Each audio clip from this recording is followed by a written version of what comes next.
Today's lesson is on section 5.4, Hess's Law of Additivity of Reaction Enthalpies. So if we just look at this, additivity of reaction enthalpies, that just means that we can add the reaction enthalpies. Start with the text here. Recall that enthalpy is a state function. So this is something that we learned last lesson.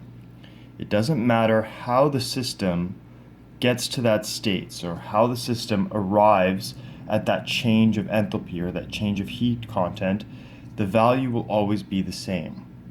As such, we can manipulate chemical equations in the same way we manipulate mathematical equations when determining the enthalpy in a reaction or delta H reaction.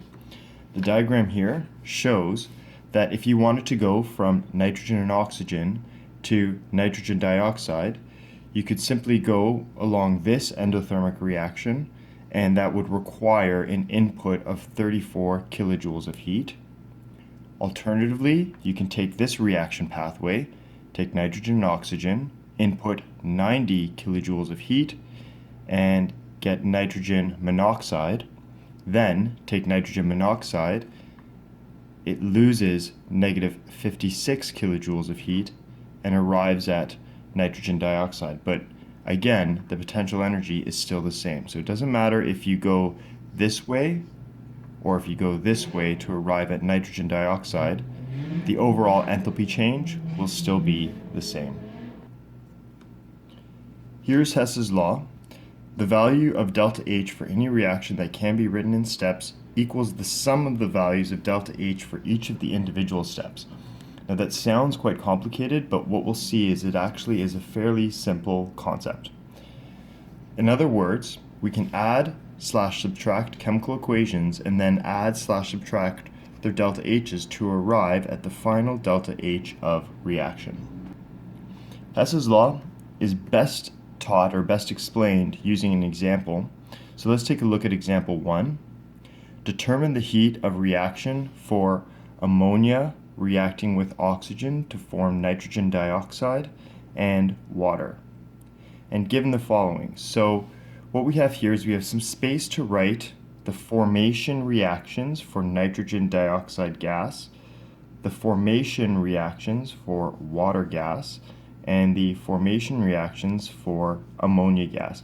And I know they are formation reactions that go here because, as you can see here, the subscript is F, so that means these should all be synthesis reactions for these compounds.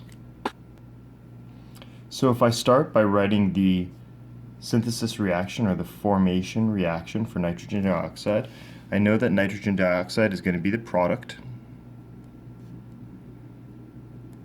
and I know it's made up of nitrogen and oxygen. So here is the reaction. 1/2 nitrogen gas plus oxygen gas makes nitrogen dioxide. Writing the formation reaction for water gas, I can write hydrogen plus 1/2 oxygen gas makes water gas.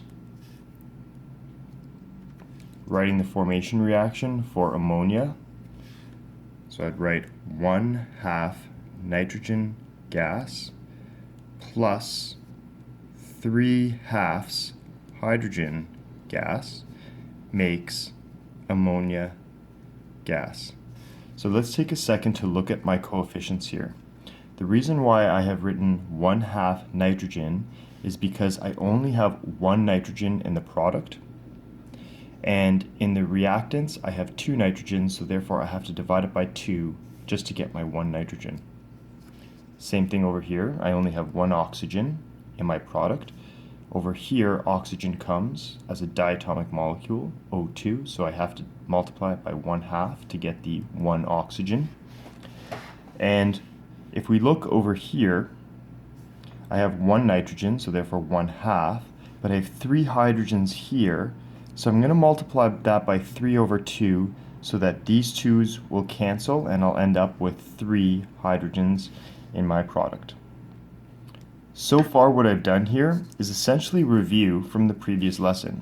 I've written formation reactions, and here's the heat for each of those reactions. But now we're going to look at Hess's law. And with Hess's law, you always have what is called a target reaction. Okay, so this is like my target equation.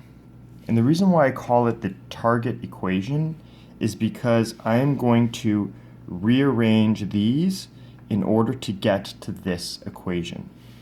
Okay, so I need to rearrange these equations somehow to get to this equation. So it's a little bit like a puzzle. How can I manipulate these equations so I end up with this final equation? I'm going to start by looking at my target equation. In the target equation, which is the equation I need to get to, ammonia is in the reactants. However, in the reactions I've listed, ammonia is a product. So how will I get ammonia from the product side to the reactant side? Well, one of the things that I can do is I can flip this reaction. So what I'll do is I will take reaction 3 and I will multiply it by -1. And so what that means in chemistry is that if you multiply it by -1, that means you flip the reaction. So the products become the reactants and reactants become the products, right? And the reason why we multiply it by -1 is because we're going to change the sign of this reaction. So it's no longer going to be -46.2, it's going to be +46.2, which means if it's positive, it's the reverse of the reaction. As I look along here, I see oxygen as well, but I have 2 reactions with oxygen, so I'm just going to skip it and I'm going to move on to the next compound. Nitrogen dioxide is in the product here, and it's in the product of this reaction right here. So in my target equation and in the equations that I have, it's in the exact same place, and the stoichiometric coefficient is the same, so I'm not going to touch that one. I'm just going to multiply that by by 1. Multiply that by 1, which means that I'm not going to change that reaction. Looking at this one over here, though, as we can see in the target equation, water has a stoichiometric coefficient of 3/2. But in the reactions I've listed, the stoichiometric coefficient for water here is just 1. They're both in the product, so I don't need to flip this reaction, but I will need to somehow change the coefficient here to match this coefficient. And what I can do is I can multiply everything by 3/2. And that would require me multiplying the energy also by 3/2. So, looking at these equations, I am going to just rewrite them with the manipulations that I have indicated up here. Well, again, the first reaction, I'm not going to do anything with the first reaction because in my target equation, NO2 is in the product side with 1 as a stoichiometric coefficient. And here, it's in the product side with the 1 stoichiometric coefficient. So I'm just going to leave that the same. Okay, so I'm going to rewrite that one. 1/2 nitrogen gas plus oxygen gas goes to nitrogen dioxide gas. And the delta H in this case is the same because I haven't changed the equation. So the delta H is equal to 33.8 kilojoules. The second reaction, however, as we can see here, I needed to multiply everything by 3/2 so that I would get that 3/2 coefficient like my target equation. So I'm going to start 3/2 hydrogen plus 3/4 oxygen gas. And the reason why 3/4, because 3/2 times 1/2 gives you 3/4. And then 3/2 water gas. As you can see, if I multiply the equation by 3 over 2, that means I need to multiply the energy by 3 over 2. So I'm going to have to multiply this energy term by 3 over 2. And so I'm going to write the delta H for this one. Negative 362.7 kilojoules. My final reaction, I needed ammonia to be on the reactant side, so I needed to multiply this by -1 to change the sign here and flip the reaction. So number 3 is going to be NH3, and then reaction sign, plus 1/2 N2 plus 3 over 2 hydrogen gas. So that's a mistake there. It looks like a bond dipole, but that's not right. Just going to quickly fix that. There we go. Okay. And since I flipped this reaction, I had multiplied that by -1. So this is now 46.2 kilojoules. What I can do now is I can add up all these reactants and add up all the energies, and I should now get to my target equation. When we look at adding these up, we can cancel things just like in a mathematical equation that are the same on both sides of the chemical reaction. For example, 1/2 nitrogen goes in, 1/2 nitrogen comes out, so we can cancel that because it's the same on both sides of the overall equation. 3/2 hydrogen and 3/2 hydrogen, so 3/2 on the left, 3/2 hydrogen on the right. I can cancel this. And so what I can do now is I can add up the leftovers. So I have NH3, and that should be a gas, NH3 gas plus oxygen gas plus 3/4 oxygen gas goes to form nitrogen dioxide gas and 3/2 water gas. Now, we're pretty close to the target equation, so we're actually pretty close to where we want it to be, right? So what we're going to do now is we're just going to take a look at this, right? Because we had 7/4 oxygen, but here we have oxygen plus 3/4 oxygen. Well, we're just going to add fractions here, so that one oxygen is the same thing as saying 4/4 oxygens, and 4/4 plus 3/4 gives me 7/4. So I have nitrogen gas, ammonia gas, plus 7/4 oxygen gas goes to NO2 gas and 3/2 water gas. And as you can see, this is exactly the target equation that we were trying to arrive at. So we've arrived at our target equation, and the heat for this reaction is simply the sum of the different heats. So the heat for this reaction, if we add these all up, and we had added these all up, is negative 282.7 kilojoules, and the heat of the reaction is negative 282.7 kilojoules. So there we have it. We have our target equation, and we have the heat of the reaction.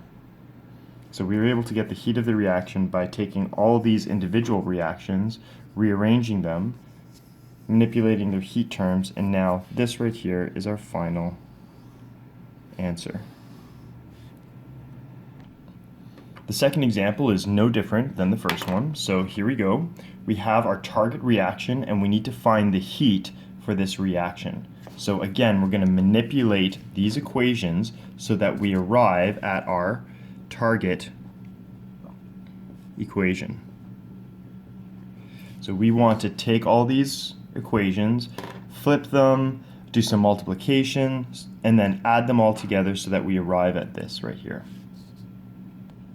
So when I look at this equation and I look at these equations, it might seem overwhelming at first, but you can identify things immediately that you need to do. For example, when I first looked at this equation, I saw that NaCl was in the product side, but in the reaction I was given, it was in the reactant side and it had a coefficient of 2. So not only do I need to move the NaCl to the product side for this reaction, I also need to get rid of its 2 coefficient.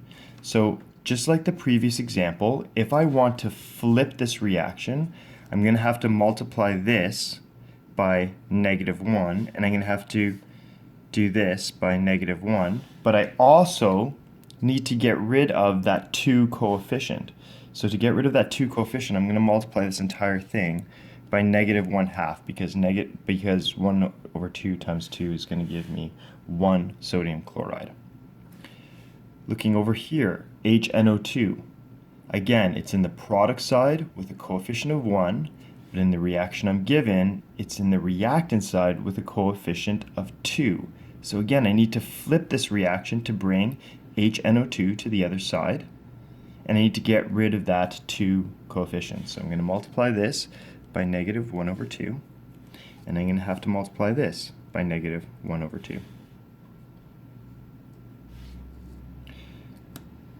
Sodium nitrite is in the reactant side here, and I need to bring it over to the product side. Again, it has a coefficient of 2, and I need to bring it to the other side, so I need to multiply by -1/2, multiply by -1/2.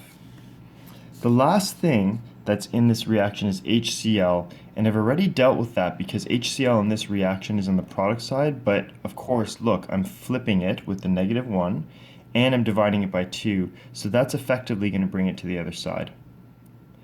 This reaction will serve to get rid of some of these other terms in the reactions that I don't want in my target equation. And we'll see how that's going to work out for us when we go to do the final reaction.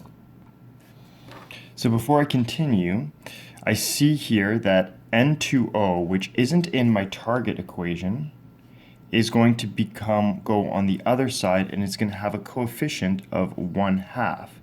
Well, if it's going to go on the other side and it's going to have a coefficient of 1/2, I need to get rid of that N2O because it's not in my target.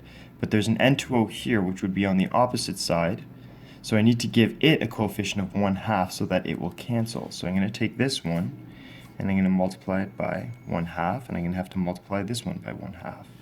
So let's rewrite all my equations with my multiplications. And as you can see, this really is kind of like a puzzle where you're just trying to rearrange and multiply things to arrive at this final reaction. So number 1/2 nitrogen monoxide gas plus 1/2 nitrogen dioxide gas gives me 1/2 N2O gas and 1/2 oxygen gas. And my delta H there is equal to 21.34 kilojoules. And you might be asking, where did I get that number? Well, I had to multiply this one by 1/2, and that should still stay negative because I'm not flipping the reaction. So it's negative 21.34. Reaction 2, I flipped and then multiplied by 1/2. So if I flip it, these two things are coming onto the other side, and I need to give them a coefficient of 1/2. So flipping them, that's going to be HCl gas, and look, the 2 disappears because I multiplied it by 1/2, but the 1 times 1/2 is going to be 1/2 Na2O solid, and then I have NaCl solid plus 1/2 water liquid. The delta heat for that reaction is going to be the opposite sign and then divided by 2. So I get negative 253.655 kilojoules. 3. Same thing here. I'm going to flip it as indicated by the negative, and I'm going to divide everything by 2.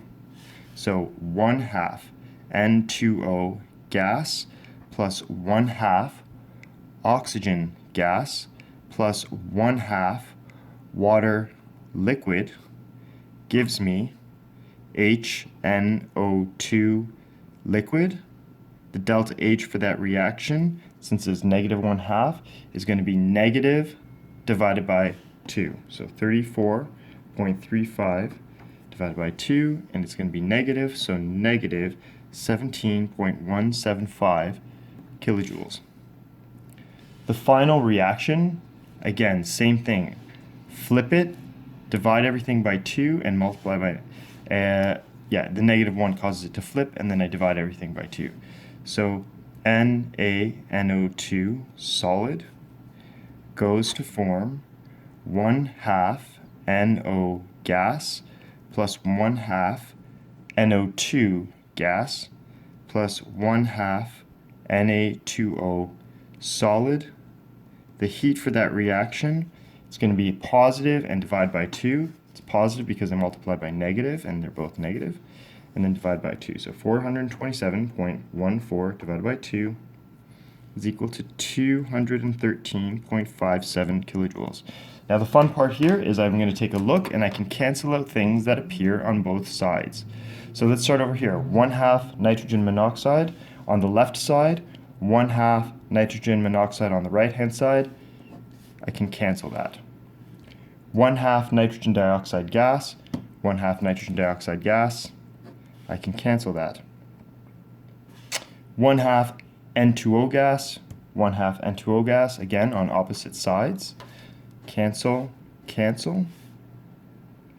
And then 1/2 oxygen gas, 1/2 oxygen gas, so I can cancel that too. Let's see if I see anything else here. Oh look, 1/2 Na2O, 1/2 Na2O. Cancel and cancel.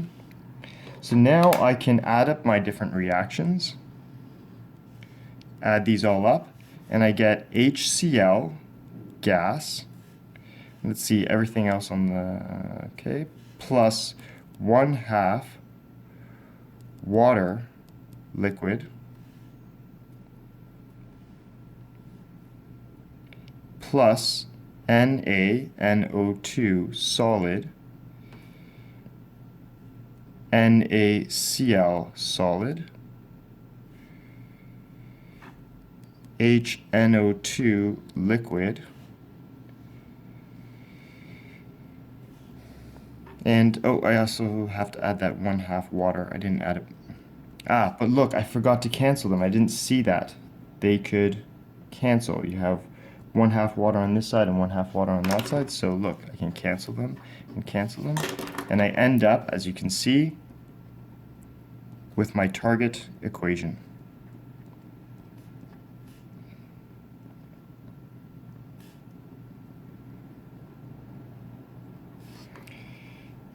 Adding up the various heats now. When I add up the various heats, it's equal to negative 78.6 kilojoules per mole of this reaction. And you're wondering maybe where does this per mole come? Well, it's for every 1 mole of HCl or for every 1 mole of NaNO2, and everything has a 1 mole stoichiometric coefficient. So for every 1 mole of reactant, this is how much heat will be released. So there you go, that's my final answer. And again, I achieved this final answer by taking these equations, figuring out how to manipulate them so that when I add them together, I cancel out the things I don't want, but I arrive at what I had started out to get to, my target equation.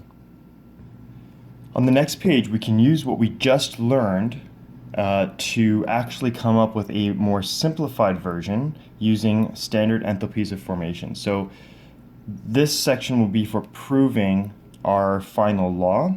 So given the reaction A plus B forms C plus D, use the heats of formation and the additivity of reactions to produce a general formula. Okay, so we're just going with generalized things.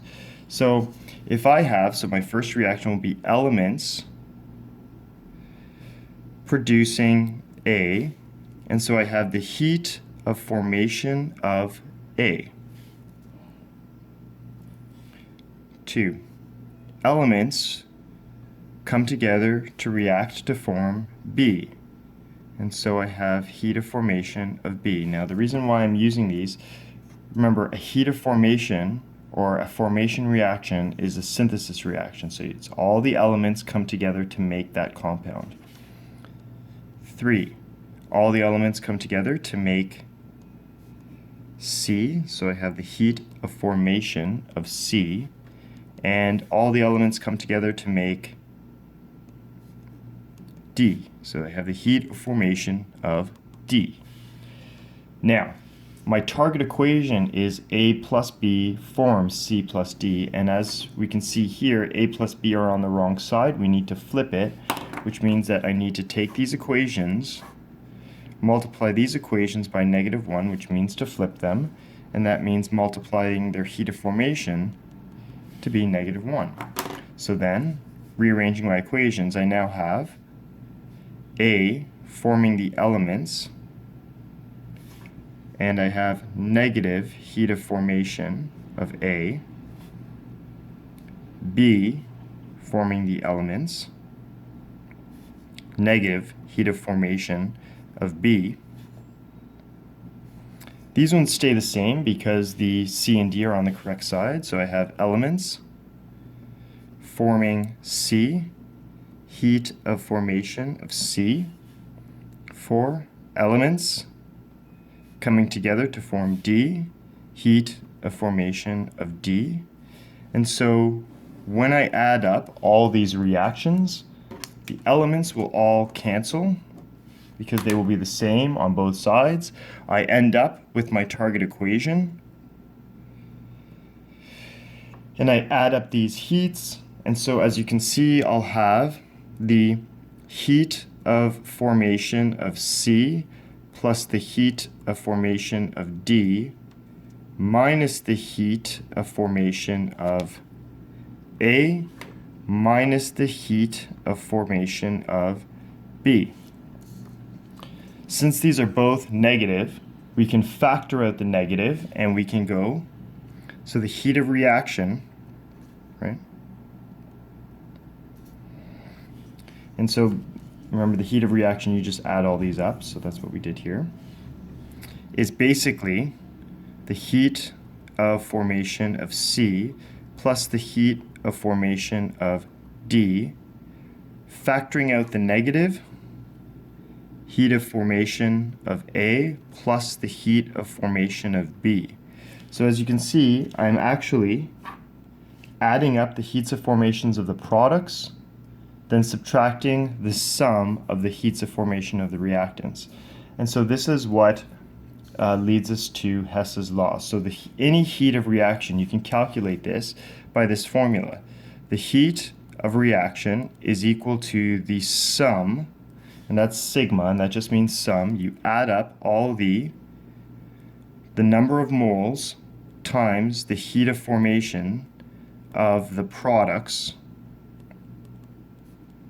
minus the sum, so you add up everything, of the heat of formations of the reactants.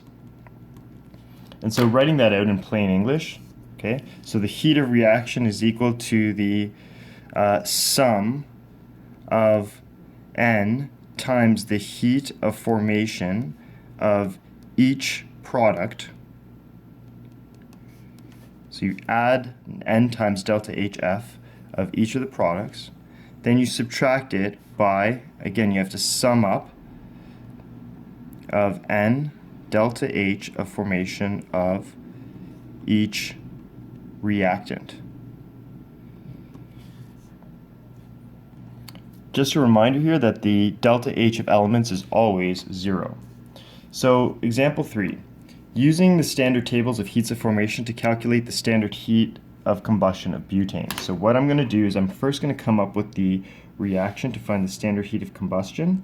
So C4H10 gas plus CO2, plus O2